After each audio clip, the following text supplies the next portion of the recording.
ഒരു കഥ പറയാം. നാഥൻ തുണക്കട്ടെ. ആമീൻ. ലോകപ്രവാചകർ മുത്ത് മുഹമ്മദ് മുസ്തഫ സല്ലല്ലാഹു അലൈഹി വസല്ലം തങ്ങൾ ഇസ്ലാമിന്റെ പ്രബോധനം തുടങ്ങിയ കാലഘട്ടത്തിൽ മക്കയിൽ നിന്ന് വലിയ പ്രയാസങ്ങളാണ് നേരിട്ടിരുന്നത്.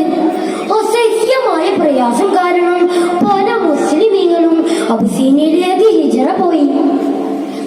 ചെറിയ സമാശ്വാസം തേടി നബി സല്ലല്ലാഹു അലൈഹി വസല്ലം തങ്ങൾ തന്റെ ബന്ധുക്കളൊക്കെയുള്ള ത്വായിഫിലേക്കും നീങ്ങി. മക്കയെ അപേക്ഷിച്ച് ഉയരെ കൂടിയ പച്ചപ്പ് നിറഞ്ഞ പ്രദേശമാണ് ത്വായിഫ്. നബി സല്ലല്ലാഹു അലൈഹി വസല്ലം തങ്ങളുടെ ചെറുപ്പകാലത്ത് നല്ല അന്തരീക്ഷത്തിനും ഭാഷാ മികവിനും കൊണ്ടുപോയിരുന്ന സ്ഥലം. പോറ്റുമ്മയായ ഹലീമ ബീവിയുടെ നാടും കൂടിയാണ് ത്വായിഫ്. ഖുറൈശികളുടെ അതിശക്തമായ പീഡനത്തിൽ നിന്ന് സമാധാനം തേടി